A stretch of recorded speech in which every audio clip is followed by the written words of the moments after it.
that you invest, knowing that these trends are happening. We're going to actually have a break in between, so don't worry, we're not going to be strapped in for a whole 4 hours. We'll take a break in between. We'll have amazing speakers coming on today. So let me walk you through a page where you can actually see where your resources are available. So you should all see my screen, and I'll make sure our team goes and drops this link into the chat for all of our online participants. If you go to live.geniusu.com/summit 2022/live, this will be the link that you should save.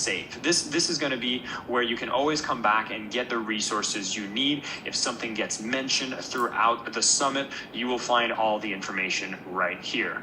For example, the moment you log in, you'll see here that there's a template that you can download, and this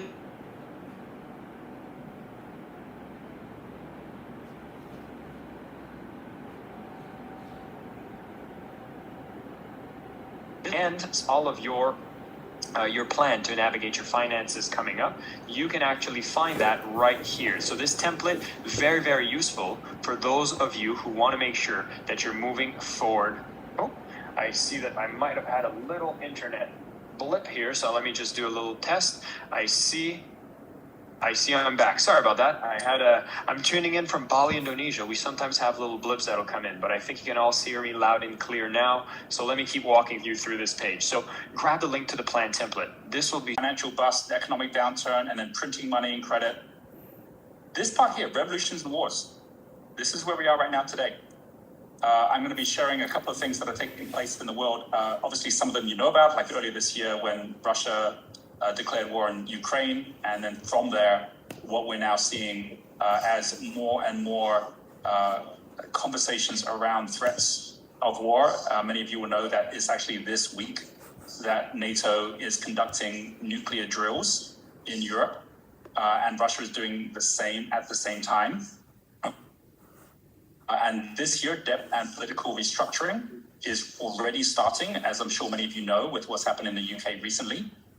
And the pivots that are taking place by different central banks around the world right now, where they've actually started printing money again. And so we're right at the end of this cycle.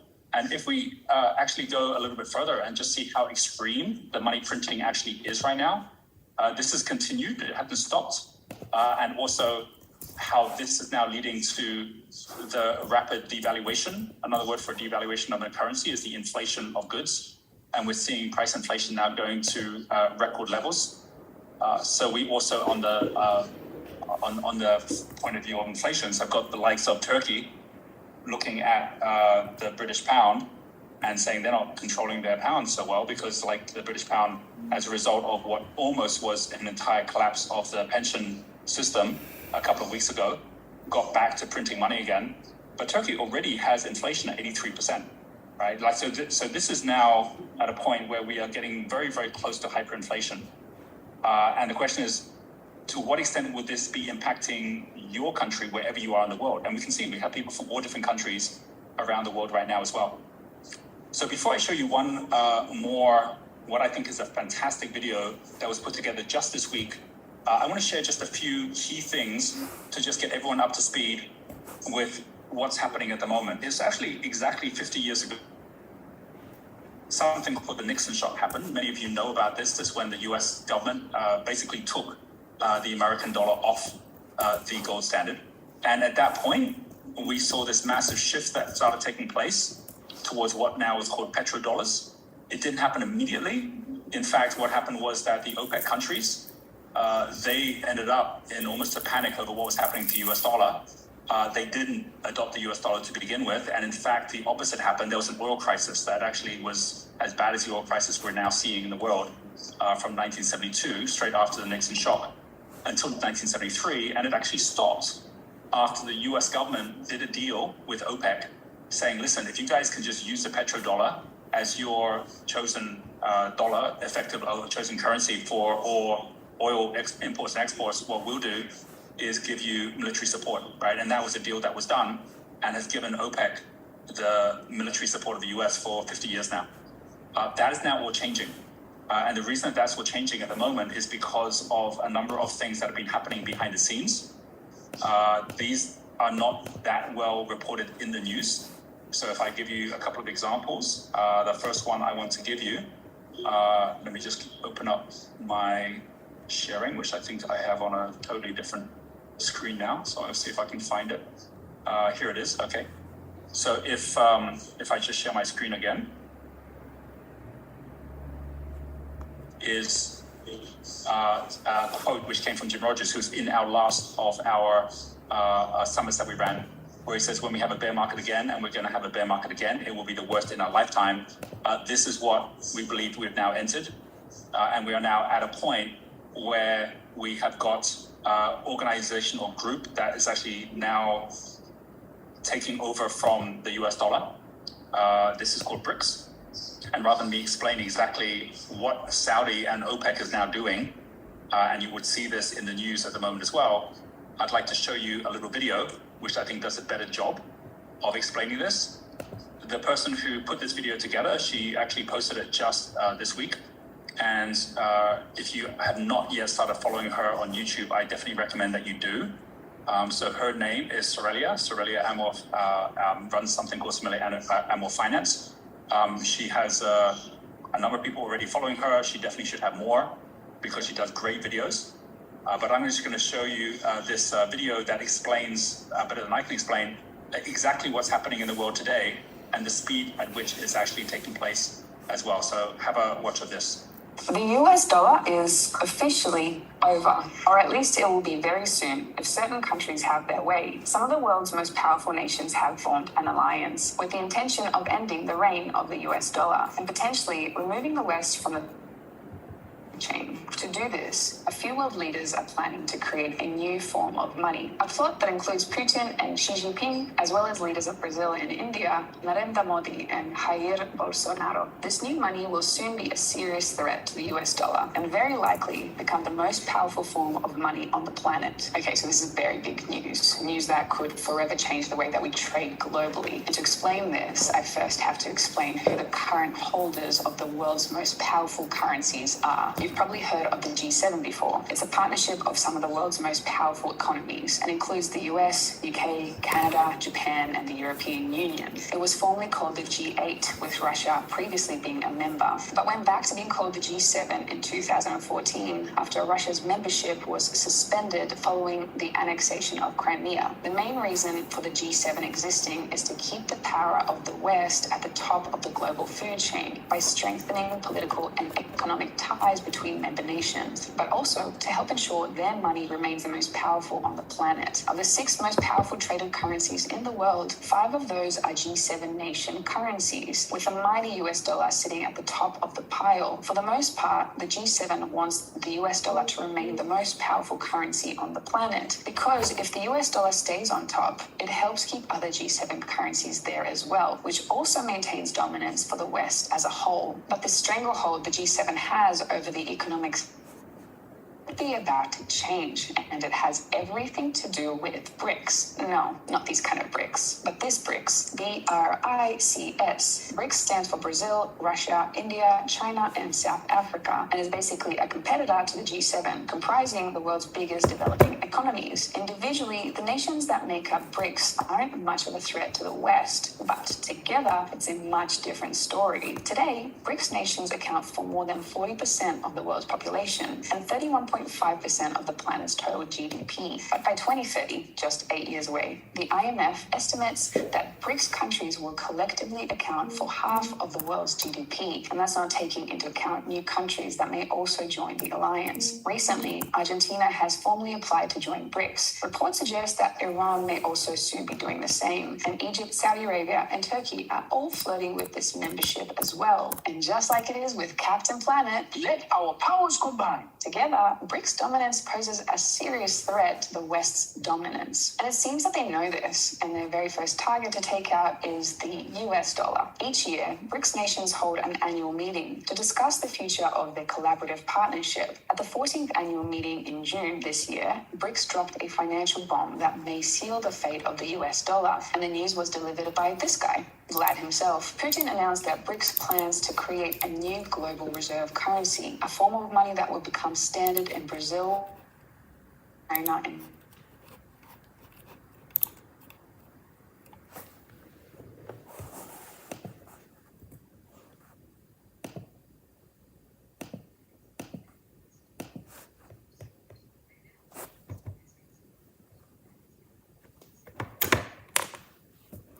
vast majority of the world's trade. Today, roughly 40% of all international trade is conducted in the US dollar, and almost all buying and selling of crude oil is made in this currency. This means that basically all nations on Earth must buy and hold US dollars. The more US dollars that need to be bought or used, the more valuable the currency becomes. And the United States is the only nation that can control the printing or destruction of this currency as well, meaning if the US needs to buy more goods from other nations, it can just print more money and effectively export its inflation to the rest of the world. Since the Bretton Woods Agreement of 1944, this is the incredible power the US has over the rest of the world, forcing everyone to eat out of Uncle Sam's palm. But if the US dollar were to lose its reserve currency status, it could devastate the nation, an outcome it seems that BRICS is actively trying to achieve. So how will this new money created by BRICS work exactly? Well, I'll touch on that in just one second, but first I just want to mention that we have a newsletter of 75,000 people that people just love. They love receiving extra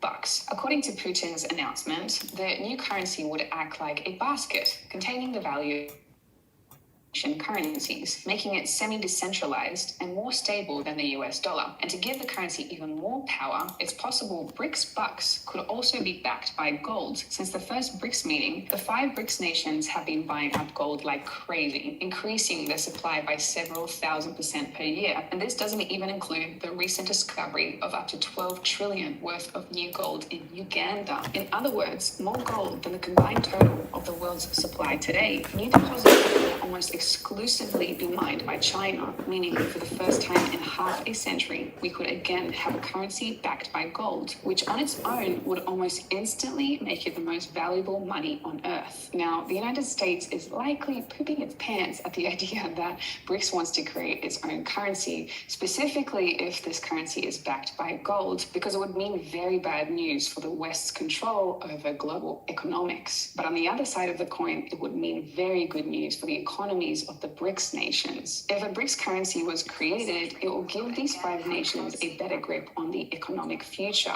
They could control more of global trade and wouldn't need to buy or hold the US dollars. The economies of BRICS nations would also no longer be easily manipulated by the US government, and the US would no longer have any power over their money, and would also give BRICS nations an almost unmatched level of economic stability. For example, if the economy of the United States falls, the US dollar is weakened as a result. Combined, this wouldn't happen to a BRICS currency. For example, if the economy of Brazil would go into decline on its own, the BRICS currency could still rely on the stability of the other 4. This could make a BRICS currency much more stable than the US dollar, meaning it would become much more attractive for other countries to trade with it as well. Long story short, a BRICS currency could easily dominate the US dollar, and this is very big news. However, it's not the very first time that the power of the West's money has been threatened, and the other time actually wasn't so long ago in human memory. On the 19th of March 2011, a NATO-led coalition staged an intervention in Libya. The force was made up of several nations, but primarily was led by France and the US. According to the UN Security Council, the mission was a humanitarian one, designed to prevent another civil war breaking out in Libya and to end alleged crimes against humanity being perpetrated by Libya's leader, Muammar Gaddafi. However, there might have been other reasons for the invasion of Libya, and as you might expect, it has everything to do with money and power. Prior to the invasion of Libya, there were rumors Gaddafi had plans to unite Africa. And according to unclassified emails released by the US State Department, he aimed to do this by creating a new African currency, a currency backed by gold called the African dinar. This new currency could have seriously threatened Europe's power in Africa. This is because at the time, and still today, over a dozen nations in Africa used the CFA franc as their currency. Called Francophone countries, these nations are former colonies, and the CFA franc is pegged to the euro. It gives Europe significant economic control over the nations that use it. Also, the countries that use it must also hold significant deposits with the French treasury. If Gaddafi was successful in uniting Africa under the gold dinar, it would have weakened the power of the euro and also diminished Europe's economic control of the region. And according to leaked emails, this is exactly what French President Nicolas Sarkozy feared. Allegedly, Sarkozy had 5 main aims of of invading Libya. These all revolved around keeping a steady flow of oil going to France and maintaining Europe's power in Africa. Sarkozy's decision to overthrow Gaddafi was also heavily influenced by how much gold Libya held. None of these reasons match up to the public story that the invasion happened for humanitarian reasons. In the end, Libya's government was toppled by NATO forces, resulting in the eventual execution of Gaddafi himself. More than anything, I think this just shows how important the power of currency is and what some nations are willing to do in order to keep their place on the global currency hierarchy. And it also illustrates why a currency designed to threaten the power of the G7 nations is such a big deal. So what can we learn from this whole BRICS situation? Well, to me, this is a lesson in stability and diversification. A BRICS currency would likely become one of the most stable currencies on Earth, especially if it's backed by gold. And its power would also come from the fact that it would be diversified over economies of several. For one, now we might individually not have the power of nations, but we can all learn from the steps BRICS is taking. So we're going to go from that thought that everything that Ray Dalio was predicting, everything he said we could be expecting, is actually happening now. If you've been watching what's happening with energy at the moment, energy has been weaponized, right, by the likes of Russia. China themselves have also stopped all of their supply to Europe at this point. There is, as I'm sure you'll know if you are in Europe, all sorts of conversations around the rationing of the power supply also in Europe for this winter. And while there may be just enough to go about, we know that that is going to be quite different by next winter. If I was to show you a couple of additional slides that we have here, you'll see that these are all news headlines from just this month, right? This is all from just this month. This one here, which you're actually hearing about in terms of developing a new reserve currency. You'll also notice that these are all the countries that have not denounced Russia for the war in Ukraine, right? Like India, China, they all have stepped back from that. South Africa the same, for a very good reason, because there is a shift that's taking place economically in the world right now. These are from this last week. Biden threatens consequences for Saudi Arabia after OPEC cut. So in the midst of everything happening, what's happened is that OPEC has actually cut its oil to, and Biden now, as a result of that, is now basically saying you can't be doing this. For the very first time in 50 years, we're seeing this massive split that's taking place in terms of the interest that Saudi Arabia has to actually keep on the right side of the US. With this kind of headline, Saudi cousin of Mohammed bin Salman threatening West with jihad and martyrdom, and basically threatening, to fight force with force. This here, Britain's grid warns of winter blackouts if Europe energy crisis escalates. China has stopped sales of gas to Europe to make sure its own households have enough gas. This is from October 12th. This is from this week that this took place. And we can see here that we have got this big shift that's currently taking place, where there's going to be a domino effect, starting with the fact that energy is now being used as a tool to shift the power into a new currency. But then at the same time, we are going to see countries one by one that are going to start to shift as well. My prediction is that sometime in the next 24 months, in the next 2 years, we are going to see the likes of Russia, of OPEC, start to say that they are going to be actually accepting a payment outside of US dollars. In fact, the US themselves have accelerated this by actually saying to Russia they can no longer use US dollars or have access to US dollars. And so as a result of that, we now have got almost like an acceleration of the US dollar, right? So we're seeing all this take place right now. And my prediction also is that it's going to be the UK that's going to be the first to really bear the brunt of this. It's already started with the Bank of England expanding its money supply by 15% in 1 month. This just happened this month in October. And then we have got a cliff taking place in January. We're going to be hearing from Simon Zutshi tomorrow of how you make the most of one of the most volatile property markets.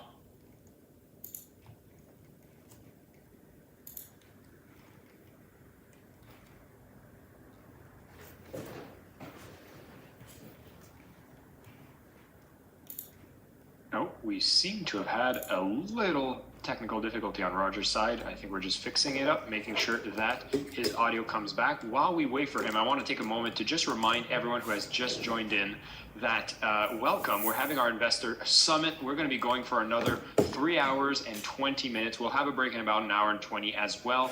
And if you are just here and you're listening to this, you probably have questions like I do. But I don't want the questions to come from me. I want the questions to come from you. So use the Q&A box at the bottom of your Zoom for those who are tuning in online. And if you submit questions there, we'll get a chance to highlight them and bring him up to Roger as soon as we get him back into the room. For those of you who are live in Singapore, good to see you guys all get to join a live event. The team handed out some instructions for you to submit your questions as well. I'll have a chance to look at those questions and be able to highlight a few of them as well. A couple of things I want to mention as well. I've noticed some people have shared some links that are not part of our team. I just want to do a beware for everyone. Simply follow links that are being posted by our official Genius U link. And come on, guys, we could do better. We don't want anyone sharing any kind of spam on the chat, so we just want to make sure everyone is having a good time, learning amazingly as we've put together this entire event for just you. We have over 2 times more people have logged in since I made the original announcement, so we're going to be working and bringing Roger right back, and I'm already seeing that we got a couple of questions that are coming in, and the chat right now, I know most of you have made the switch from host and panelist to everyone, so we're seeing the chat coming in from everyone. And I have to admit, like, when I listen to Roger sharing these types of insights and just going into the right resources, I feel like this isn't coming across to us in our mainstream media. Like, there's no attention or focus that's being put on what are these major changes. We feel like there's always distractions happening and our attention's being directed somewhere else. So every time I get to participate in education with Roger and the Genius U team, I feel like I'm learning what I need to learn so I can be prepared with the changes that are coming. Roger, I get to see you right now. It sounds like you're back. Yes, I am. I apologize. The Singapore government cut my line after I started saying things about the Chinese government, but unfortunately, we have a workaround. We're using an iPhone with an American connection, so we're back on again. Sorry about that. I'm not even sure if you're serious or not, because it feels actually quite realistic that it could happen.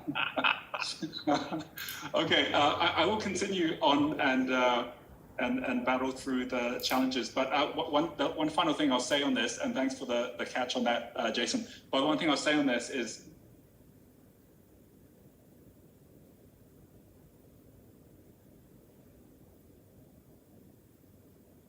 Oh, I think I lost. The one thing he'll say is what the government is blocking.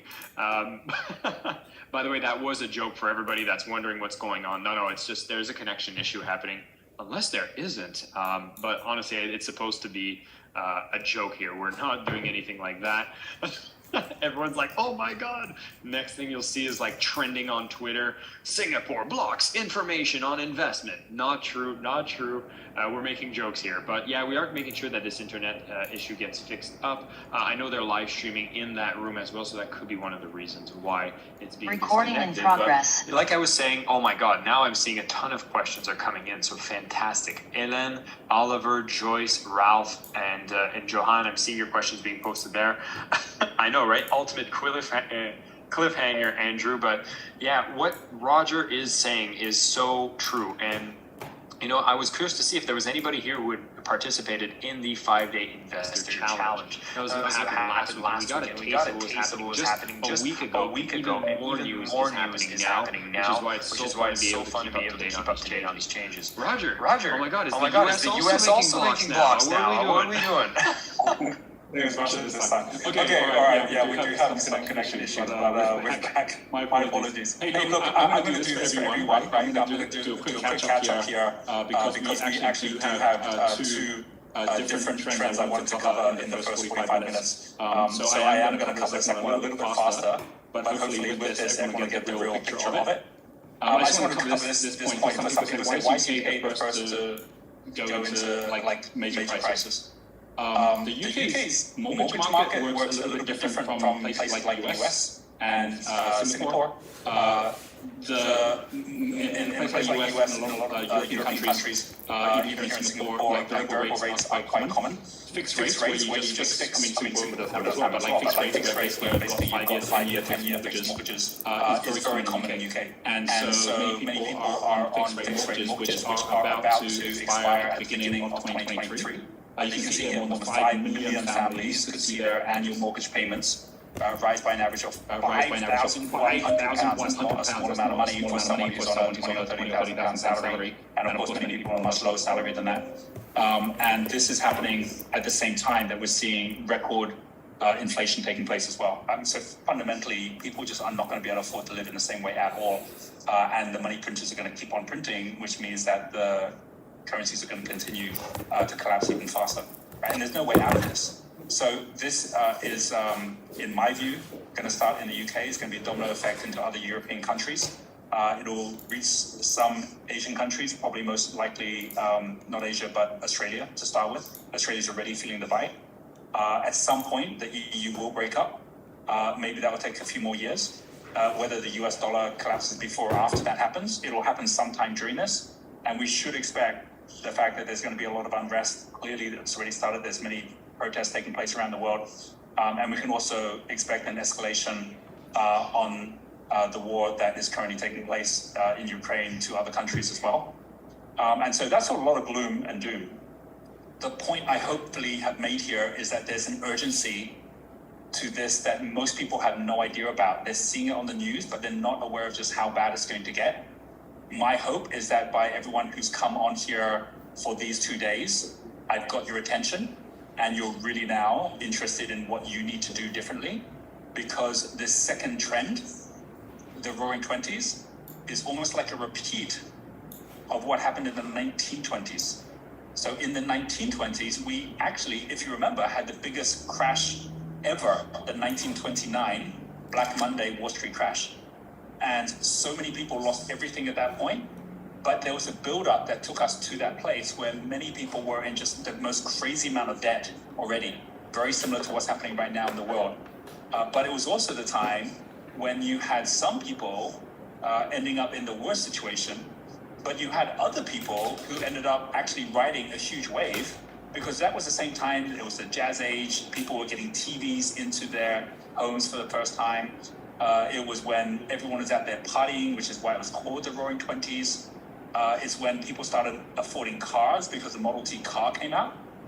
Even mobile phones, this is the first mobile phone. It was actually connected to an umbrella. So this was all, like speaking movies all happened at that point as well. Up until then, there were silent movies. So we're going into another Roaring Twenties, but this one is much, much bigger, with much bigger waves in terms of things getting worse and also things getting better, depending on which wave you end up being on. So making that choice now, especially as someone who's a small investor or someone who's a small business owner, is really critical. I've been sharing for some years the idea that Japan came up with of us moving into a new Society 5.0. This is where we get the whole concept of Investor 5.0. And you're going to be hearing more about this over the next 2 days. So what is Society 5.0? It's knowing that we're moving into a whole new world where we are more connected to each other than ever, but our ability to actually be able to ride waves that are linked to AI, linked to the decentralized system of blockchain, linked to what is now coming in terms of next generation of the internet, next generation of mobile. This is where we basically have more empowerment than ever to get things wrong, but also to get things right.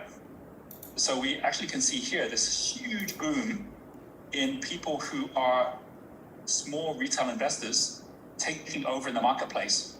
And this is the entire equity market of the US, where you can see households is now the biggest percentage, bigger than mutual funds, 22% here, this is 34% here.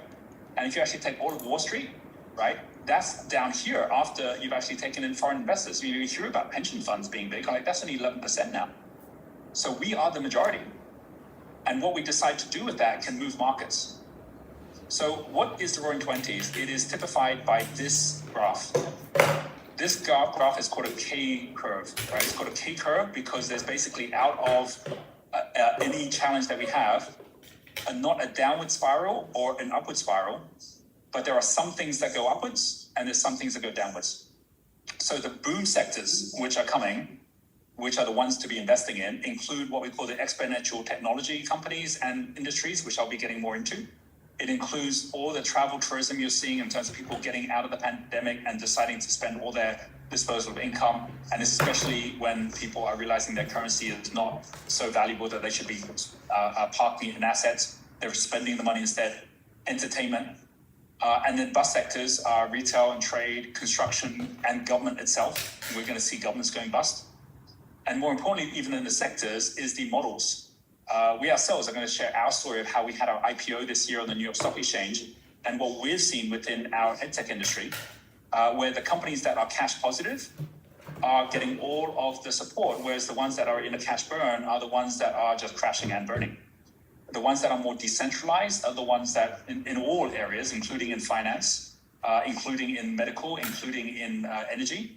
If you're decentralized, then you actually are seeing a boom, whereas the ones that are centralized are all seeing a bust. And similarly, the companies that are going global are all seeing booms in a way that those going local are going into bust, right? And that includes those who are thinking about their investment portfolio. If you're thinking about your crypto strategy or your share strategy, we're going to see that even this has a huge amount to do with the roaring 20s and choosing the right path, because there's never been a bigger shift between the high road and the low road. I'm going to be going through tomorrow more on the top sectors that are booming at the moment. One of the people that I follow very closely, Kathy Wood, I was with her in Los Angeles recently together with Peter Diamandis. Peter Diamandis is going to be at one of our summits, our entrepreneur summit coming up, where he talks about all these exponential technologies. And what I'm going to be doing as I come back to you later today and tomorrow is sharing with you how you put together an investment plan which allows you to know the difference between investing in a bull market and what the investment criteria are, and investing in a bear market and what the criteria are as well, because they're very, very different criteria. In a moment, we're actually going to have Mark and Billy come and join us, and they're going to be sharing about the way to build your investment pyramid. It's something that I think is so critical today, to be thinking differently and more nimbly based on what's going on out there in the marketplace right now. So the difference between having an asset plan where you're just hoping that Bitcoin's going to go up, or you're hoping that your shares are going to go up in Tesla, or you're hoping that your property price is going to go up, like those days are gone. And you're going to be in serious anxiety if you are hoping that the market's going to change and you keep on seeing it's not changing. But if instead you build a portfolio plan, which is what we're going to get into, where it's not about what happens in the next 24 hours or the next 24 months even, it's what happens over the next 5 to 10 years and how you weather that storm no matter what. And there is a very specific way that you can do that by shifting from a portfolio strategy into, or at least a portfolio 4.0 strategy, which is asset-based, into a portfolio 5.0 strategy, which is risk and reward-based. And that is what is going to be the next section we're going to go through with Mark and Billy Robinson on the perfect portfolio. But before we get to that, we've got a few minutes where I am still online and I can hand it back to maybe some questions that we might want to take. Jason, what did you make of my first session, or what part you heard of it, and what kind of questions are showing up? Well, first off, let's just acknowledge how we've been able to walk the fine line between being, blacklisted and not banned from all the government conspiracies. But, that's one thing I thought was really interesting to see in the chat is some people were saying that they've been talking about these kinds of changes maybe 2 years ago, and it would be labeled almost as like a conspiracy theory land, right? But then you start looking at data, and to me, it's like a lot of what I feel we've been kind of feeling, right? Like intuitively, we knew something was wrong, something couldn't last, and we're seeing kind of the effects of something. We almost had the hair in the back of our back, rising, knowing something was coming up, and now we're seeing the results. It's coming. Okay, well, we got to do some stuff about it. There was this really interesting question I thought would be great to have you answer. We talked about, the BRICS currency coming up, and this was from Blake Knock. And, with BRICS maybe possibly being a currency coming up, are we talking about like the US dollar just sitting in second place? Or are we talking about going into zero? Okay, so if you think right now about the British pound, right? And you say, is British pound in second place? It's like, no, if you're in England, it's first place, right? Like that's the currency that you use. But if you go back not that many years, one of those British pounds could give you $2 US. today you're only just getting $1, right? And it's like, so what happened? Well, it meant that the pound dropped 50% in value. Well, like people in the UK still use the pound, but the fact that whatever wealth you had is halved in value, right? That's a huge thing. If you were to take the US dollar against gold, US dollar, as you saw, has dropped in 50 years, has dropped 97% against dollar, against gold, which meant that basically, that gold you bought, and you now have that gold, right? That's worth like a multiple on the amount that you have in dollars. And more importantly, your dollars have dropped 97%. It's actually dropped 99% against Bitcoin in just 10 years. And so we've seen this huge drop that's taken place. And if you hadn't had the Bitcoin, you would have noticed. But if you had the Bitcoin, you're a multimillionaire, which is why we're seeing so many kids who are multimillionaires right now in US dollars, but they're still not putting their money in US dollars, right? Because they know that it's just going to get worse. So the point here is that the US government has been printing money like crazy, largely because they want to be able to actually take advantage of the fact that people still need the US dollars, right? So as a result, today you'll see the US dollar is actually going up in value because there's this flight to safety, and people think, okay, that's the safest place as of now. The moment there's a new currency that is the reserve currency, it's the same as what happened to the pound. When the pound was reserve currency, the British government could do whatever they wanted with it. They can't do that anymore.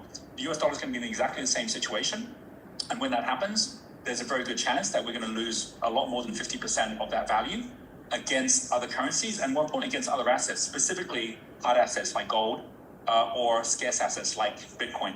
And that's why you're seeing a lot of the big investment banks right now say, move out of cash. Cash is trash. That's what Ray Dalio says. Cash is trash, but cash flow is king, right? Like, it's like get into things that are cash flow driving, get into things that actually are going to not have such a massive decimation in your asset values right now. I love it. Now, Roger, I know you'll be coming in a little later. We'll have more chances to ask you some questions. I just love how fast this is moving, and it can be scary, but it also can be very exciting. And in the fact that you introduced the Roaring 20s concept, I think I want to bring up something that Oliver Dyrix was saying, is that we're talking about these cryptocurrencies, but where do we see the power of like community pushing forward mission in investing? And I know this is something I think we talk more about tomorrow. Could you give us a bit of a preview of what we're going to get a chance to hear more of? Yeah, for sure. Like one of the most important things right now, and you're going to see this in the upcoming sessions that we're having as well, is that frankly, in times like this, the biggest and best investment you can make is in yourself.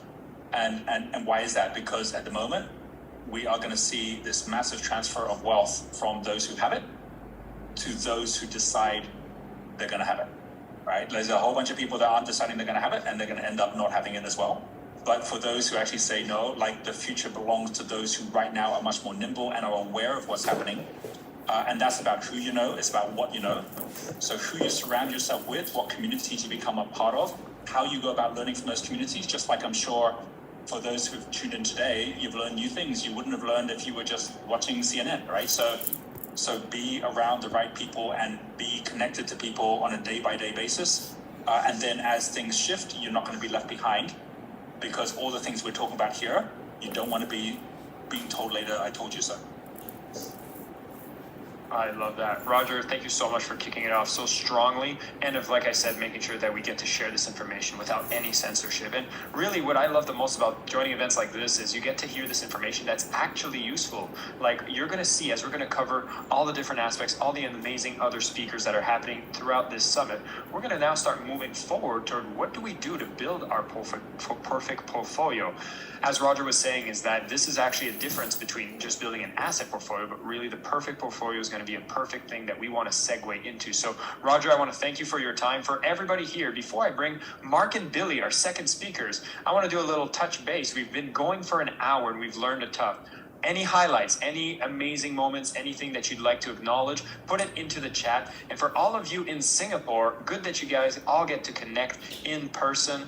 If you do have any questions, make sure you submit it. The team's giving you instructions on how to do that. And I'll try to pull up a couple of those as we're going to be moving forward on the summit. Since so many of you have just joined in, I just want to make sure there's a powerful link shared for all of you who are joining. there is a page called live.geniusu.com/summit 2022/live. All of the resources from today, whether it's accessing the replays. I know a ton of you are asking about that. Yes, replay will be made available and you will find it right here. We also have access to downloading the slides. And if you can see it right here on my screen, you'll get a chance to download the slides if you want to follow along. Now, coming up next, I want to go right into it because we have the wonderful Mark and Billy Robinson who are joining us live virtually as well. So those in Singapore, you're going to get to see us on the screen. For everyone else that is digital, we're all getting a front row seat as well. And we're going to go deeper into talking about the perfect portfolio. I had a chance to hear them share about the exciting opportunities and how we need to readjust what we expect we should be earning for our money and what are some of the exciting things that we can do to make that happen. Billy, Mark, it's a pleasure to have you on the summit. Excited to hear from you, and the floor is yours. Fabulous. Wow. Thank you so much, Jason. Jason, thank you. Hey, welcome, guys. How amazing was that, right? And I think the couple of takeaways I got, guys, was the fact that without a doubt, you have to be nimble. You have to connect with like-minded people. Without a doubt. You know, and more importantly, guys, you know, get connected and be part of a community that truly cares. And that's one of the reasons why we do what we do. So we only have about 45 minutes, right? And I do know I am going to annoy at least one of you there because there are quite a few slides that, you know, yeah, we are, right? So, but you have got the slide deck, guys. So please be aware of that. But in reality, Roger, you know, we could go through the numbers again, but we know, you know, what Roger just told us and showed us, guys, that we are in a pickle would be a nice way to say it, right? Like, so we're not going to spend too much time on us, guys, but hey, look, we've been doing this for a long time. What I do like, though, is if you understand how to build a portfolio in the way that we're going to show you and start to ignore the old rules. This is one of our members who effectively did this in about 18 months. They went from the old way of doing things by buying and holding to actually selling their 2 properties that they had. They are now on target to own 9 properties, all cash flow positive. But more importantly, guys, their monthly cash flow is literally that amount that we have circled, which is $37,000 a month, right? And so this is the part that, like I said, when you truly understand it. So without getting into too much of who we are, guys, we're not going to spend 40 minutes talking about us. Look, I've been 32 years in the financial industry. I know exactly how the current system works, which is why I'm so excited about the new system, blockchain crypto. 13 years as a licensed financial advisor here in Australia. We're international speakers. We are authors of 7 books, with another 2 on the way because Billy's actually decided to complete one as well. Yeah, and we are co-founders of the International Academy of Wealth. And when we talk about money or wealth, guys, you know, in reality, it's not about the money. It's about the choices that you have. And, you know, I personally believe it's more than that. So much more. Okay, and I've always said that I believe that we're the wealthiest people that we know because for the last 30 years, guys, we've been in complete control of our time, right? And I know a lot of people out there that even the big gurus with, you know, millions of followers and stuff, they are being told what to do, when to do it, right? Whereas I only get told to do by someone, right? So let's get into it, guys. Warning, none of this is advice, not even general advice. Purely this is my opinion, and as far as I'm aware, we're still allowed one in this country. This is for educational purposes only, based on the years of research we've personally undertaken. You can find this information yourself if you stopped watching Netflix, get off Facebook or Tinder. Your personal circumstances not being taken into account at all, okay? And always, guys, past performances do not guarantee results, okay? So, you all knew that. Now, I need a favor, guys. I have developed a test, right? An investor test, and I actually would love some feedback. So if you could pull out your phones, it's not ready to the public yet, so you guys are the first in the world to see it. And I would love for you guys to complete the test, okay? Now, I always like helping people wherever possible. So those of you that complete the test and give us some feedback, how can we improve it? Because we don't want it to just be, one of those tests that you download. We want to make sure that there is step-by-step process in there for you to become a modern day investor. Yep. So all of you that download the test and give us some feedback, you will go into the draw to win $500 worth of Ethereum. Are we good with that? $500 worth of. Yeah. Not 500 Ethereum, okay? If that's not working, guys, after the presentation, I will share the link as well. And from the bottom of our hearts, we truly appreciate it. Thank you so much. But what I like, guys, is when you start to master your money, when you understand how to build your portfolio now, right? You start from having, these fear and anxiety and this roaring feeling and almost feel like getting Almost attacked, getting devoured by your money and what's going on. Yeah. to having it tamed, right? And when you understand how to build a portfolio these days, you can start to get access to returns like, 10 to 14% per annum in structured notes, in property, in double-digit returns. You can even start to realize, and Roger briefly mentioned this about that AI, right? Artificial intelligence, where they can actually trade for you. And the returns in these types of opportunities, you can start to average 17% monthly, right? You can actually start to get daily returns like this one. But more importantly, guys, when you truly understand what is out there, this is what they call a funded account. And this is live. And this is where somebody gives you $500,000 in this case, and you are allowed to trade and keep most of the profit. So whenever you've heard the story, you need money to make money, sometimes that's actually true, but it's even better when you can actually use other people's money. But it's not easy for them to actually hand over that 500. There's a lot of stuff that you need to do prior to that. So You do, right? You've got to pass these tests, so they set you a bunch of rules. What's important though, guys, again, we passed this test with a bot, right? So we know a person who's developed a bot to pass these types of tests, and we're starting to get good results. Did get a couple of small ones that didn't work at the start with, right? Earning 1% daily, right? 1.5% daily. Having your savings earning sort of, 100% plus and stuff. And these are opportunities that are real, right? We haven't made them up.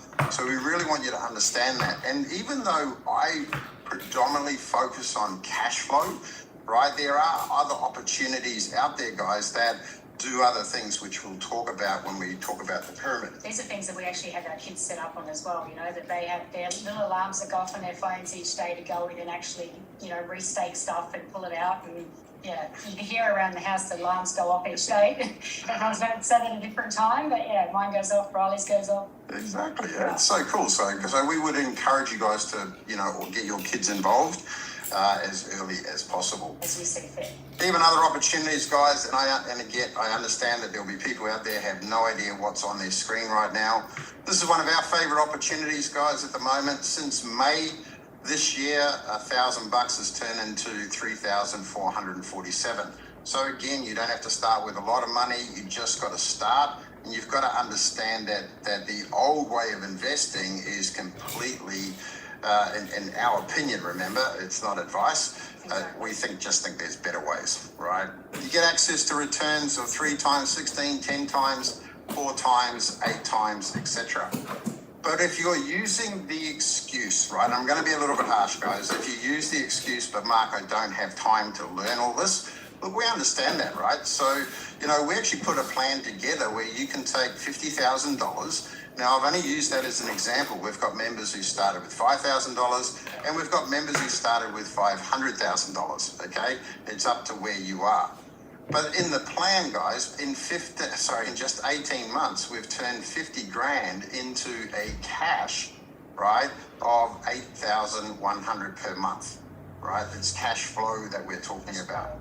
Cash is king, cash flow is queen. Yeah, cash is king, cash flow is queen, and we all know who rules the roost, right?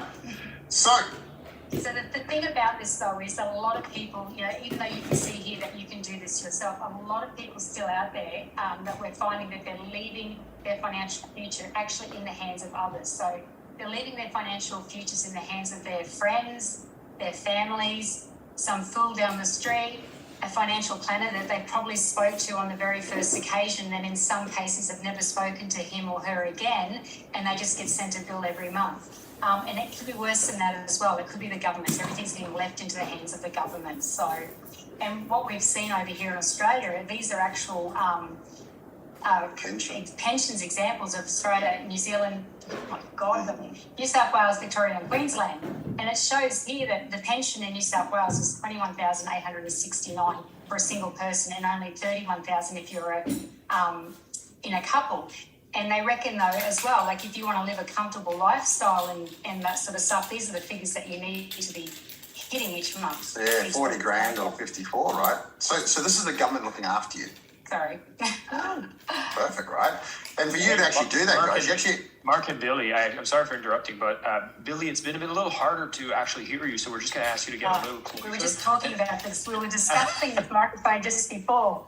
How's that, Fantastic. He's a little bit taller than me. And the other thing I just want to do is for anybody who's posting phone numbers or emails in the chat, we will boot you off because we don't want to hear about these. We're here to learn. We're not here to have anybody spam the chat. So I just want to make sure that's clear. Billy, Mark, I'm loving what you're sharing so far. So please continue. Cool, thank you. And the problem with these numbers though, you must actually own your home outright. And for a $50,000 per annum income, you actually need a capital sum of $1 million, correct? Yeah, and these figures are a couple of years old, guys. And these are the ones that I actually found only a couple of nights ago. I was sort of having a good look into it again, and it's showing on the left-hand side that the modest lifestyle as a single, you need to be actually making $1,070 per fortnight. As a couple, you should be on about $1,548 a fortnight to live a modest lifestyle. Comfortably, $1,674 per fortnight for a single, and $2,372 per fortnight for a couple. And it's in Australia at the moment, these are what our pensions look like. So as a single person, on normal rates, they're only getting $1,026.50 per fortnight, and a couple combined is getting $1,547.60 a fortnight. So the numbers aren't quite aligning with what it is that you need to actually survive and live. And if you're on the transitional rates, you're in a little bit more pain as well. So they're like prior to 2009, and I'm not quite sure how they're going to catch up to the current normal rates. I don't know exactly how that works, but they're only on like $856 a fortnight or $1,381 a fortnight for a couple. And the sad thing that really drew our attention was that couples apart due to ill health. And given about what's happened over the last 3 so years, like, could you imagine that having to, your income has gone down to $1,026.50 if you've had to live apart with your partner. And so that still is a massive big shortfall considering what sort of money you need to have a lifestyle as even a modest lifestyle. So it does scare me. Yeah, it's scary, guys. Yeah. And you still got to own your house outright. Yeah. So the real key here, guys, is that you got to understand that they're still playing by the old rules, right? Yeah. They're still building old portfolios the old way that no longer works. Or if they do, they take 40 plus years to live. And the real concerns that we've always had is, like we said, right, I've been in the financial services over 30 years. I know I don't look that old, but true story, right? 30 years. Right, these stats have not changed. They have not changed at all. You know, maybe some of the 29% that are dead, not as many dead these days. We are a little live a little bit older, right? But at the end of the day, there's still only 1% that are wealthy, 4% that are financially independent. I would say that a lot of these are still working as well, right? So you really got to understand, guys, that there is a better way to do stuff, which we're going to share soon. And look, the scary thing is if the current system actually worked, then why is the sovereign debt defaults at this point that you can see on the screen? And Roger went through numbers before, so I'm not going to actually bore you by going through them again. But if the current system worked, why are these numbers just so frightening? And if you jump onto the world debt clock and stuff, and you can actually see in live time, these numbers are changing so fast, it's actually mind-blowing. Let's have a look.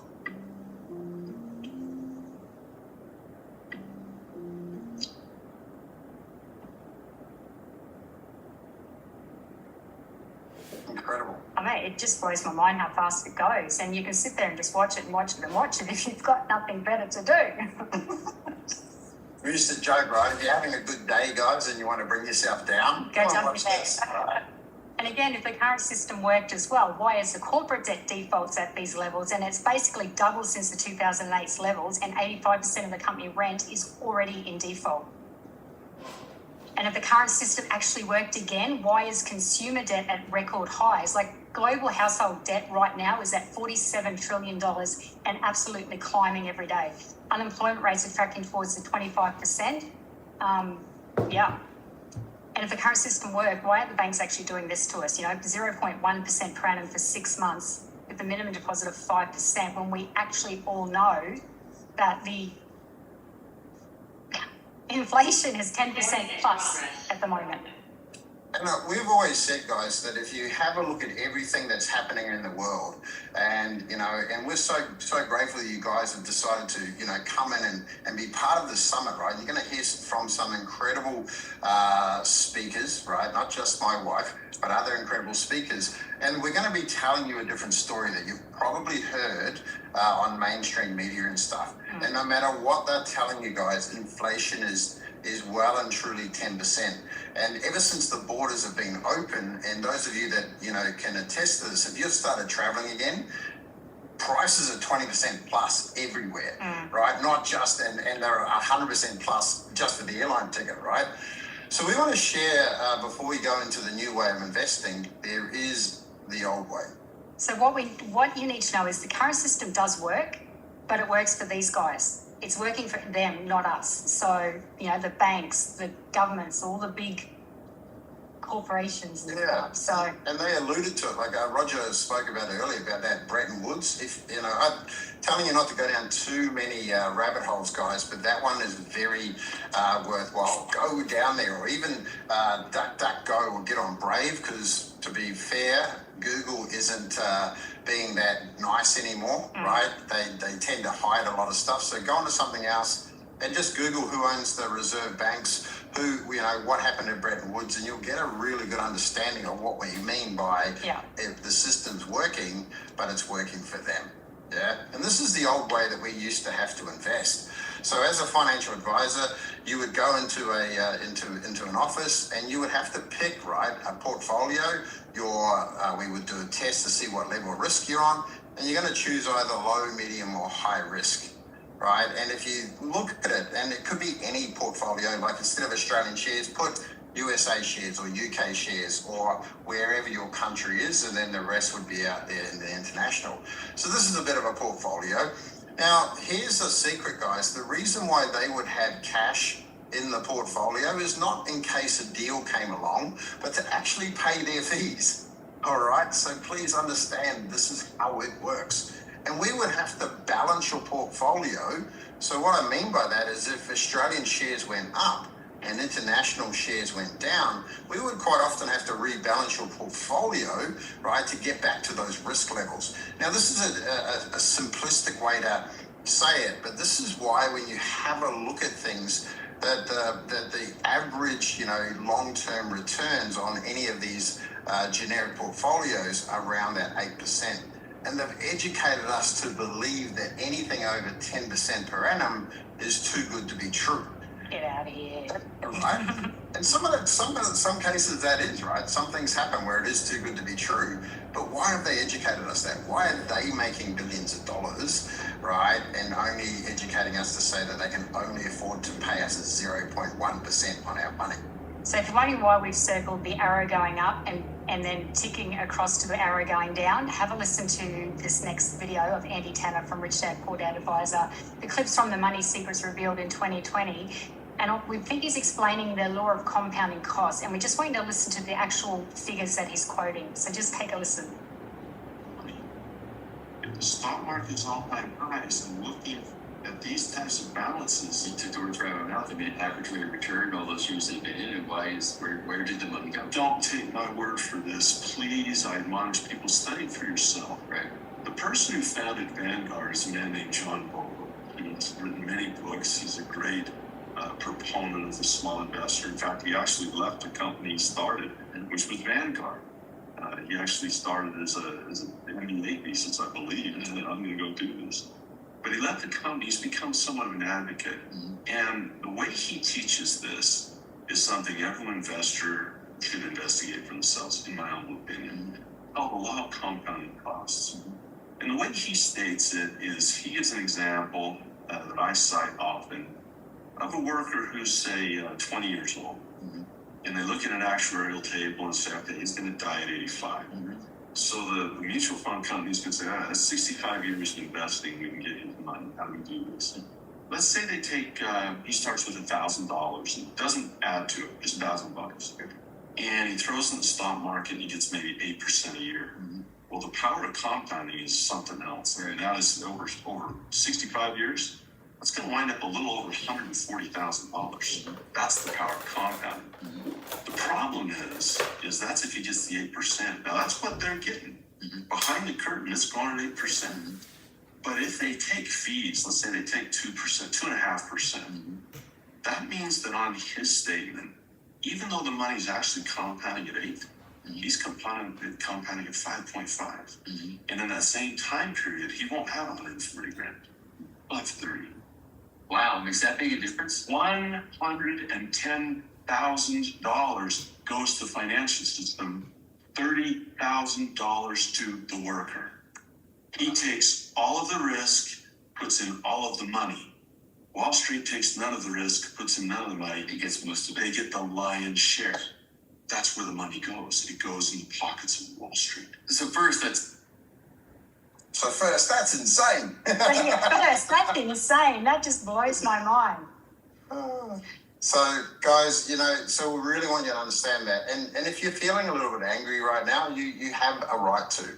All right. So, and you should get angry because it'll make you bring in those emotions. And quite often that you need to have those emotions, pleasure and pain sort of scenario to start to change, right? To start to get out of your comfort zone and go, well, is there a better way? And you really got to understand that the old way keeps you right where they want you. But it's cool because they actually did have a plan to actually show you how to get your financial independence. So they are trying to show you how to do it. That's how the old way shows you to get your financial independence. It's basically that way, so that is designed to keep you right where you are. And if you can get to financial independence through that, Good luck. good luck. But there is the new way now, the ways of investing. So there is hope out there for everyone. Yeah, and we talk about things. So the way we do it at the International Academy of Wealth, guys, is we are a pure education company and we develop what we call the financial independence formula. And this is where And you've got your active income, your portfolio income. It's also got your laptop income. And then you need to look at your fixed expenses, your investment expenses, and your lifestyle expenses. So the formula actually is your active income plus your portfolio income plus your laptop income needs to be greater than your fixed expenses, your investment expenses, and your lifestyle expenses. That's the formula. Now, guys, we call it portfolio income because we truly believe there is nothing passive, right? You still got to be doing something to monitor, adjust it, execute, etc., etc. So always be aware of if someone's trying to sell you something, hey, come and join this passive, they're lying, all right? So Nothing truly passive. Nothing truly passive. So we want to understand that to become financially independent, there is actually a way, and you can become financially free first. And there is a difference. And if I've got time, I'll explain the big differences, right? So you want to start increasing your portfolio income, your laptop income. We also then, to become financially free, you can have those two types of income. And we want you to get rid of your active income. And our definition of active income, guys, is if you have to turn up, right, to a job or a company or a territory, right, on Monday, whether it's your business or you work for somebody, that's what we call active income. Laptop income, you can work anywhere in the world. We also want you to start to reduce Your fixed expenses as well as your lifestyle expenses. And when you understand how the system works, you can actually start to increase your investment expenses, right, which includes a lot of lifestyle expenses. So if I was, good example is if Roger invited me to speak on stage in London, and we could literally go to London, right, and have it as a tax deductible trip. Now, I am not giving you tax advice. It's not always that way, right? So let's have a good understanding of that. So let's get right into it, guys. How do you actually start to do this? And we've just broken it down into 7 simple steps. And when you understand these steps, and anybody can do them, right? I always say, guys, look, I'm a Kiwi, and if I can do it, anyone can do it, right? We need things to be simple. When you understand it, guys, you can start to have what we're calling, to start getting it correct, because we see so much all the time that people actually have the right strategy, but the wrong time. And I think a good example of that right now, we're massive fans of gold and silver, right? We really believe that that's part of your portfolio. However, if you need cash flow right now, gold and silver in its true sense is not going to give it to you, right? So it could be the right strategy, just the wrong time. But more, probably the worst one we see, guys, is the wrong strategy and the wrong time. Yeah. Right? Or you might actually have the wrong strategy at the right time. So you're ready to go. You just go into the wrong strategy. Now's the time to get into property, as an example, not saying it is, right? But you might have the wrong strategy. Again, you might be needing capital growth, but you're going for cash flow. Yeah. Two different beasts in it, right? And I know that Simon will cover property a lot more in his session tomorrow.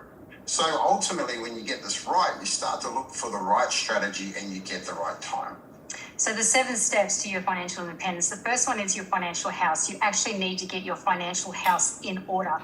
You guys got to get in there, sweep the rooms out, clear it all up. Because as a normal house, if your house is cluttered, full of stuff, the energy is not going to flow through the house the way you want it to. Same thing happens with your financial house. And it goes back to the whole 3 Little Pigs and the Big Bad Wolf. To have a solid financial house, what do you want to build that with? Do you want to build it out of sticks, bricks, or straw? So I'm going to go for bricks any day of the week. Yeah, and the big bad wolf can be anyone who's trying to come after you, or the government, or other parts, right? Yeah.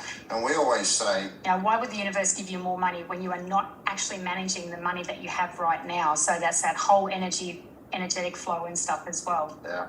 And I know that you guys are going to have a chance to talk to us, guys. At the end of this, you can book and we can do a coaching call. And we're actually going to run through this spreadsheet, right, on that call. We just don't have time now, but we've developed a checklist so you can get your financial house in order. So the second one is your financial independence plan. So this is one where you actually go in and formulate your estate system plan, so to speak. And this always brings us to this slide that we love. So one day Alice came to a fork in the road and saw a Cheshire cat in a tree. Which road do I take? She asked. Where do you want to go? Was his response. Well, I don't know, Alice responded. Then said the cat, it doesn't matter. Or at the academy, we always say... Cheshire cat. It's Cheshire. You cannot fire an arrow and call whatever it hits the target. And again, guys, we've developed something that we'll go through if you guys want to join us in the coming weeks on how you can actually do it. And where we believe people get it wrong is they go and say, we need X amount of income. What we do is we go, how do you know that? Do you know what it's going to cost to live your ideal life? Yeah. Yeah? Can we look at your starting point? So this is where you're going to look at all of your expenses, all your incomes, your assets and liabilities, and put them all down into a spreadsheet and actually work out where you are financially right now. Because this is one of the most important steps that you can take when you want to get to your financial independence. And we truly believe, guys, we want in this... Why we believe this is so important is because we see it all the time, right? We want you to start to bring your current spending habits from subconscious to conscious, right? Yeah. Remember, and I'm going to admit that this is where my age comes in. My first paycheck was cash in a brown envelope, right? Can anyone remember that, right? But you knew where every dollar went. And then Stick to that pay office to get it. and then as time comes on, right? And I know this isn't a credit card, guys. This is my Velocity card, right? But then you start to use a debit card, right? But back then you still had to put the PIN number in, so you're a little bit more conscious on the number. Then they got you to tap it, right? And nowadays, I don't have my phone with me, but nowadays you see people on the phone or even the watch, right? Yeah. You don't know how much money is being taken out of your account. So we want you to balance your books in this space, okay? And you need to know what your net worth is. And so this allows you to start to look at, where your current assets are. Can you move and liquefy them, right, to do what's the next part, which is to do the Capital allocations. And this is where the wealth pyramid comes into play. So this is where we'll be looking at, what you want to look at your returns and the timeline in these different asset classes. So we're... And really important, guys, you start to do the targeted returns, right? And you start to have staggered timelines. And this is really key, because what you'll find is people are already going, wanting to know what the strategy is. Remember how I sort of teased you right at the start and gave you all those strategies? We do that for a reason, because that's the old school way. You just want to know, what property do I buy? What crypto do I buy? How do we know? Just give me the fish. I want some fish. Guys, if you understand that you need to literally reverse engineer it and almost do the opposite of what you've been told, you're going to be on the right track. So we first look at the foundational assets, and these are things with the returns of 5 to 13%, and you hold on to these things practically forever. So you're looking at property, blue chip shares, gold, silver, and diamonds. Then we're going to look at the wholesale assets, which give you 12 to 50% returns. So these are things like renos, duplexes, splitter blocks, commercial property, basically buying in the dips. And these are things you hold on to for 1 to 3 years. And just so you know, guys, like our definition of a wholesale asset is buying a quality asset at a discounted price, right? Or you might have heard us talk about below fair market value. And when this crash comes, right, we know it's a when, not an if.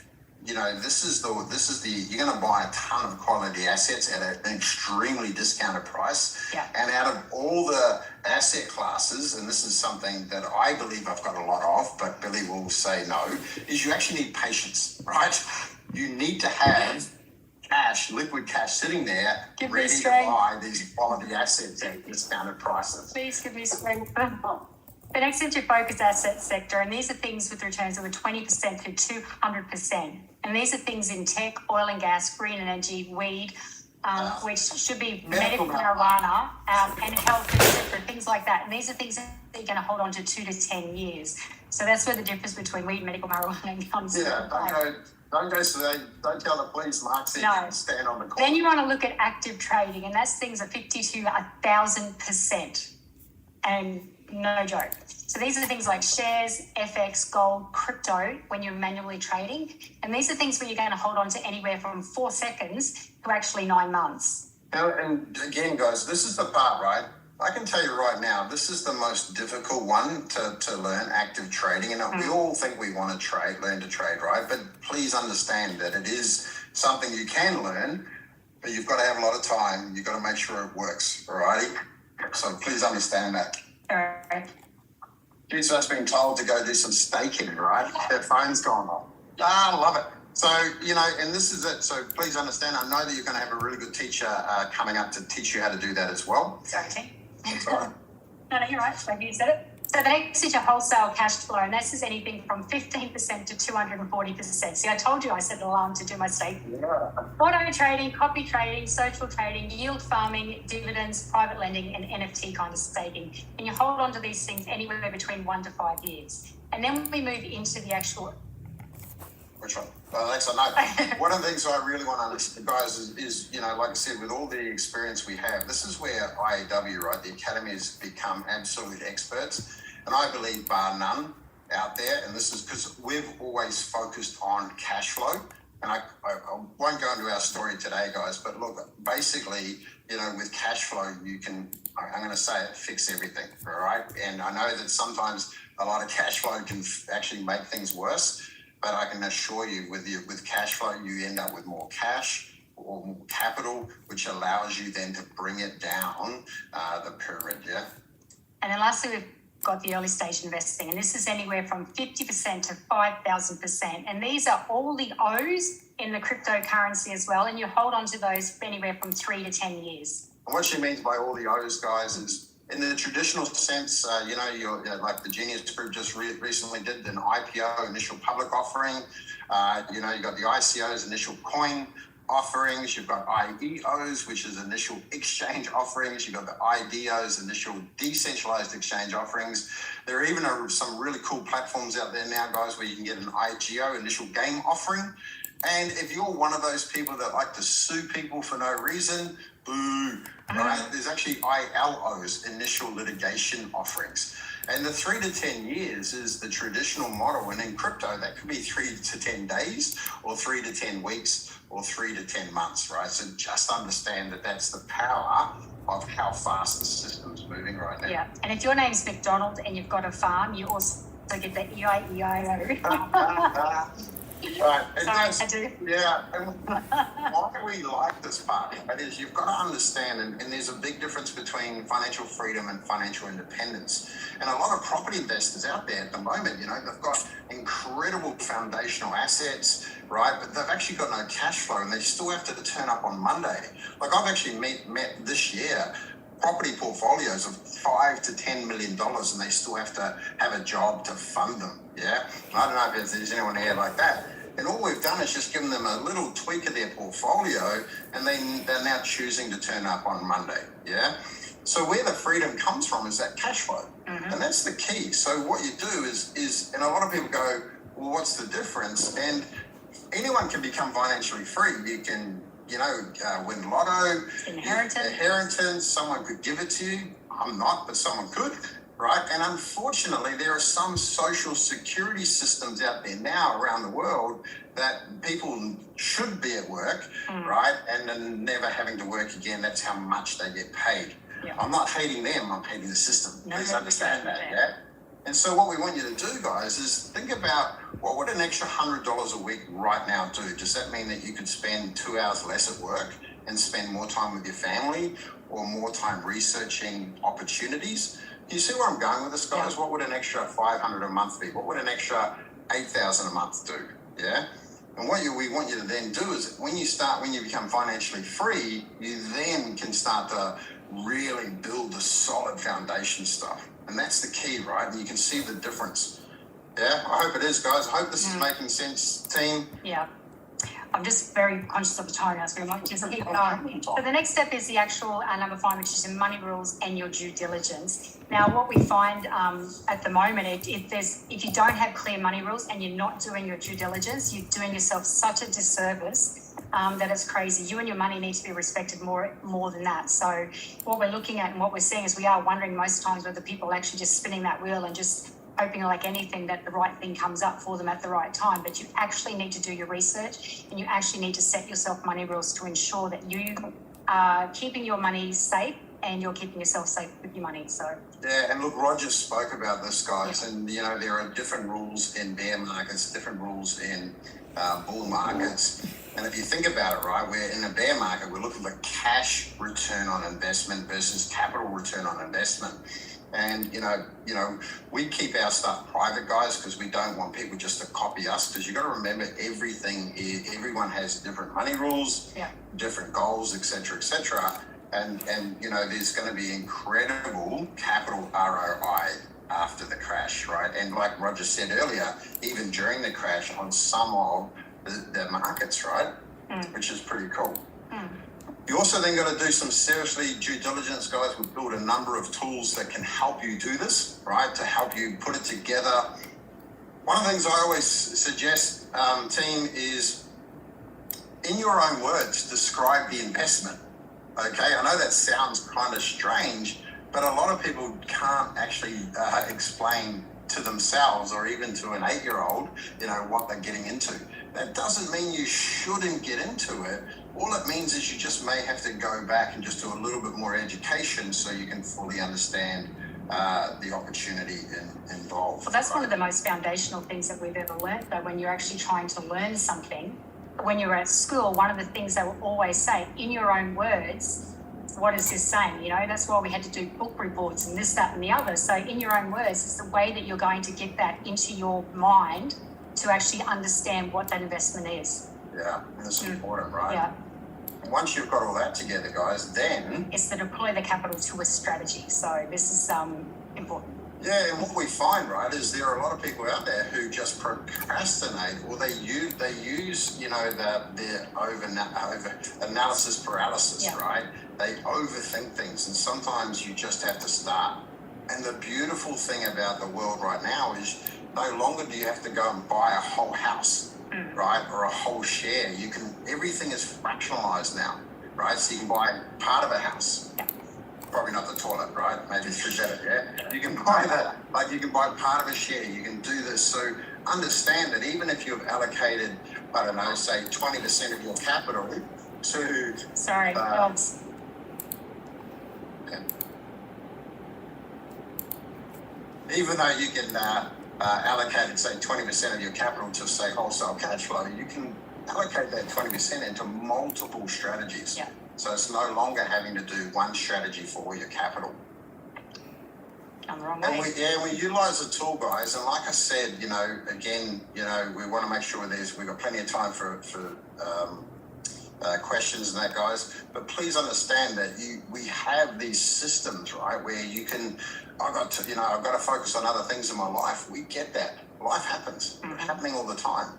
But you can deploy certain strategies that you can take. In this case, 50 grand, right, and turn 8 into 8,000 a month. Now, the reason why I've circled that 20% is because these are monthly returns, and yes, we are consistently getting in a number of strategies 20% per month plus, right? But if you go back to the pyramid, guys, it's shaped like that, right? And why we like it is because you don't have to put a lot of money at the top of the pyramid to make a lot of money. Yeah, you don't have to risk the house, guys. Here's a beautiful example. One of our members came onto a call literally like this. In fact, it might have been the exact one last year. She joined up, had a call with us, joined up, and like she went from $73,000, right? That was her annual income, to now on 145, just by deploying, right, one or two strategies that we have access to. So again, guys, it is possible, right, when you understand and you open your mind and to make things happen. Now, each of those last 6 steps are extremely important to do. What you don't want to do after doing all those 6 steps is then forget about them. So the number 7 step is to actually monitor, adjust, execute, repeat. So monitor what you've been doing, have a look and see if anything needs to be adjusted, then execute that adjustment, and then repeat. Just keep doing this however many times you want to actually review your portfolios per year. We usually do it definitely make sure our members do it at least 3 times a year, having a good look at it. But you want to be touching base, putting it in your calendar, making sure that you are reviewing things very, very regularly. Yeah. I know Jason's going to give you the slide as well, guys. But like I said, if you want to know more about those screenshots that we did on those spreadsheets, we're actually going to do a 90-minute session. So all we ask you to do, take out your phones again, or Jason will share the link with you shortly. And in that 90 session, I'm actually going to go through in absolute detail how the Financial House checklist works, what the Financial Independence Freedom Plan looks like, your starting point, your net worth, and then I'm actually going to build out a number of portfolios for those that want to join us. So just go back so they can scan the code. Yeah. But that's basically us. We did it in record time. We don't normally do it that quick. How good is that, Jason? Like, we got Look at us. Plenty of time for questions, my friend. Yes, we do. Well, thank you so much for the presentation, guys. Yeah, we did definitely go through this, and I think we're going to have a couple questions that are coming in. So just a reminder to everyone, if you want to submit your question, please use the Q&A box. I'll be having a look and pulling some of the questions that are coming up from there. I wanted to ask a question myself, Mark and Billy, and I just wanted to bring in, I think it was Buck that was bringing up this comment about understanding risk and where does risk fit in this equation or in the pyramid. Is there a little more you could share about that? Because, you talk about these percentages that look amazing, but we didn't really talk about risk. Yeah, and that's a damn good question, right? So what I'll do is I would like to bring up this slide back again, because this actually helps you determine the risk. Because at the end of the day, like if you see the shape of the pyramid, you don't have to put a lot of money, and you're the one that's determining the capital allocation. So you might only have 3% of your net worth or your liquid capital or whatever you're prepared to start with in building your perfect portfolio. And then you determine the risk according to the strategy that you're going into. And then you start having money rules, right? Which again allows you to determine what the risk is, right? As well as the due diligence. Because I personally believe, guys, that a lot of the stuff that we get into personally, we have less risk because we have more information, we have more education around those strategies versus someone who's going in blind, right? And to me, the difference between risk is your education, your knowledge. That's something to consider. We're in 2 opportunities right now, as an example, that are paying over 40% per month, and we have no risk because we've already pulled our capital out, right? Where's the risk for us in that strategy? Yeah. So I hope that answered your question around risk. Awesome. Thank you so much for that. So, as I mentioned, submit your question into the chat. I got a couple that are coming in right now. So, I wanted you to start from this one. You shared a slide, and there was a couple types of income. You had investment income, active income, and then you talked about laptop income. Devin G submitted the question: what is laptop income? So our definition. Equation. You want to take that? No, you go for it. I'll explain the slide. So laptop income, guys, is basically where you can work anywhere in the world. So Billy and I, we went from a traditional business where we had a mortgage broker, a financial planning business, an insurance company, an accountant, property education company, so that we had to, right, because of our licenses and stuff, we could only work here in Australia. When we decided to build our coaching business, right, we now can work anywhere in the world. So next year, guys, our youngest turns 18, and we're now going to spend the next 6 months, or 6 months from May, 6 months plus. 6 months plus next year, traveling the world. And as long as we've got a good internet, we'll still be doing our coaching, right? Whereas an active income, if you have to go to an office every day, or your licensing or your territory, one of our members I spoke to yesterday, they can work pretty much anywhere in the world, right? But they can only work for one company. So in my mind, that's active income, all right? So there's those definitions there. Yeah. So Mark and I, we've been financially independent for quite some time, but like you said, we've been location dependent. So next year we become fully independent, which is great. Yeah. So we promised our girls we would stay in Sydney until they finish school. Promise myself too. There's no way I'm black. 2 more exams, guys, and She's done. no. So excited. Awesome. We Now, did it. there was some questions that were coming in. So I know that you're offering a chance for people to book a call and go through a possibility of doing a 90-minute session with you. You were showing a bit of how to get your financial house in order. Is this what will be covered in the time that people spend with you? And can you give us an insight 100%. maybe on a couple things we could look at in our house that might be low-hanging fruit to review? Yeah, probably one of the biggest low-hanging fruit. So if I go back to this slide, guys, this is the getting your financial house in order. And remember, we believe, why would the universe give you more money when you're not managing the money you have? Yeah. So it's not a test or anything. You just want to give yourself a score between 0, means it's not even built yet, right, to a 5, which is it's fully complete. Yeah. So somewhere in the middle, if you want to need to do it, whatever. But a nice low-hanging fruit would be, how have you got your bank account sorted? Right, and we have an example of how that is, where you have money coming into one account, you put instantly money into a wealth account, then into a savings account. You might have a holiday account, bills account, and more importantly, guys, a don't ask account. Right, and the don't ask account, if you don't have I believe, right, the 2 most important accounts, your bank accounts, is your wealth account, because you're putting money aside to invest in the future. A savings account, you're actually putting money aside to spend in the future. Yeah. And then the other most important one is your don't ask account. And the reason being is we personally believe it's not fear and greed, guys, that's going to derail you in your wealth creation. We believe it's actually fear and guilt. Because when you put something in place, right, you feel guilty that you're either making more money than your parents did, right? That was a guilt I had for a number of years, right? Work through that stuff pretty quick, right? but you feel guilty. Oh my God, I went and bought $1,000 pair of shoes, as an example, right? And we could have invested that.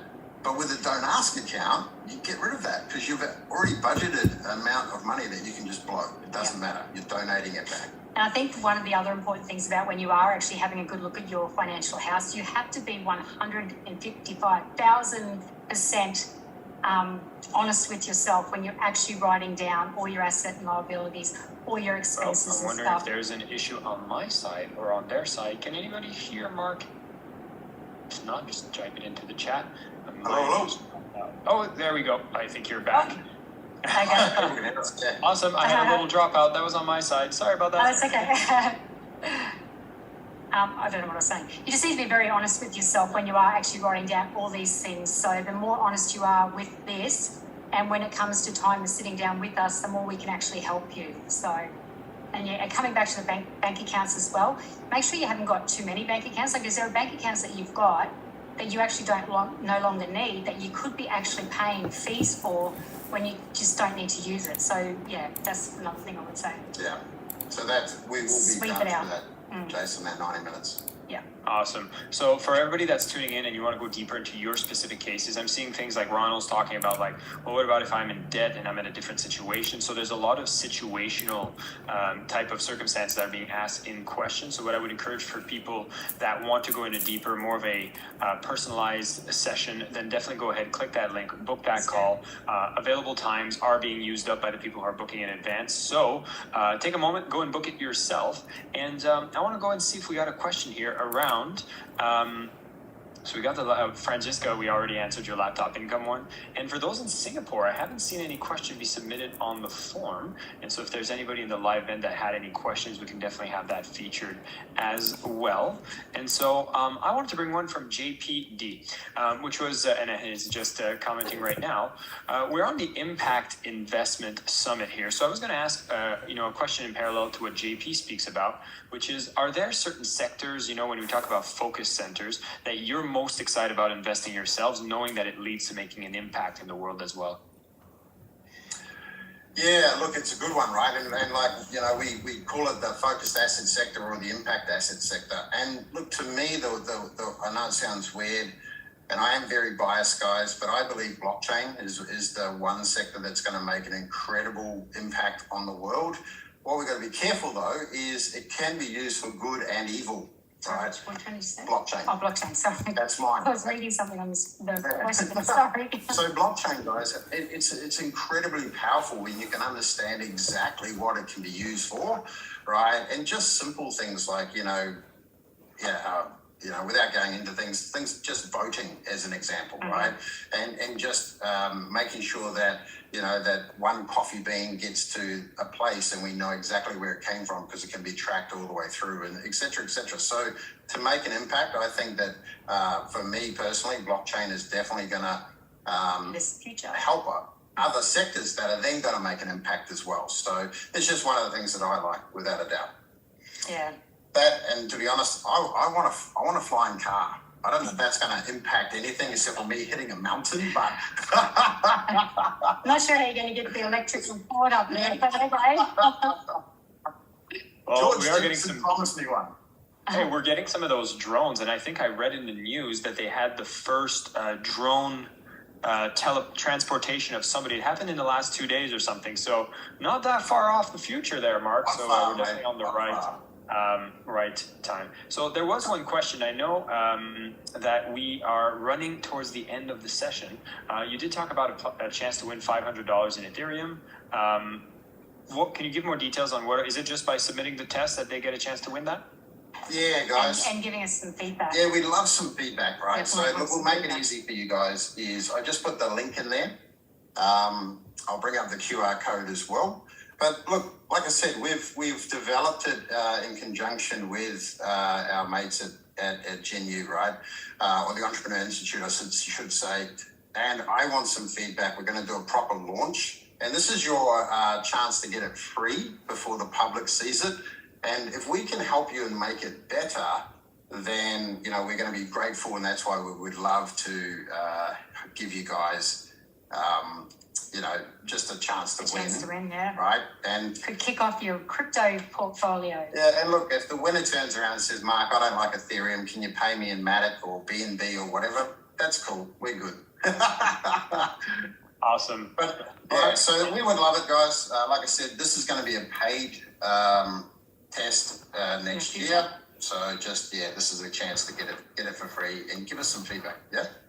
Nice, Jay. Awesome. Mark, Billy, thank you so much for your presentation. Thank you for your time. And I always love to give at least a space for some closing words. Was there anything else you'd like to share before we start ushering in towards the break and introducing what is going to be coming up for the rest of the day?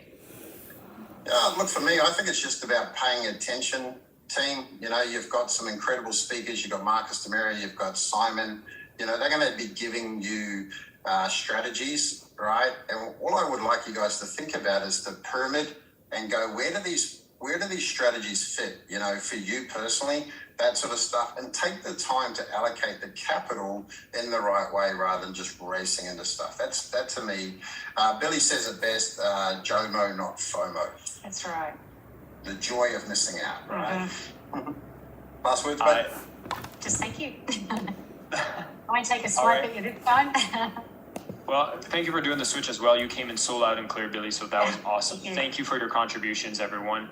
And we're going to be moving on towards our next section. So again, if you want to book that call, we'll make that link available. But we are now going to move over towards a little break. But you'll want to come back because we got some exciting things happening right after the break. So I want to share something really quick with everyone right now so that for those of you who might have joined a little late, you know where to find the right resources. So live.geniusu.com/summit 2022/live. I'll have the team make sure they go share that right now. This is the main page where you can get all the resources from what we are covering today. You'll notice here on the third element, the download summit slides, you can have all the slides that were covered today. If you felt that the session was a little fast, or if you wanted to go through it once again, yes, there is a replay. It'll be made available on this page as well, so you are not going to miss out. And if you wanted to take a next step with Mark and book that call, you can book it right now. There are some links for you to be able to book it. So any other information that you want to cover, you can see on this page. We're going to go for a 15-minute break. Once we come back from the, 15-minute break for all of us online. For those of you who are in Singapore, you're getting a little bit more time, 30 minutes for all of you, but I'll be back in 15 for those of you who are tuning in online. So we're going to be able to have some quick chit chat, answer a few questions before we bring in Brian Young. Now, this is going to be an exciting session, which is going to talk about cash flow. You've heard Billy talk about how cash flow is queen. Well, Billy's going to be telling us a bit more about that and so much more. So you definitely want to be back on time where we're going to have this amazing interview between him and Roger happening. And finally, we're going to go into stock, cryptocurrencies, and some investment strategies with Marcus and Maria. This is going to be a very exciting session as well to close off our first day of the Investor Summit. So we are taking a little break right now. So depending on what time zone you are in, for those who are in Singapore, we'll get started back at 20 past the hour. And for those of you who are online, 5 past the hour, we will be right back in this session. So tune in, we will be back, and we will have an amazing session to continue right on time. I'll talk to you all soon.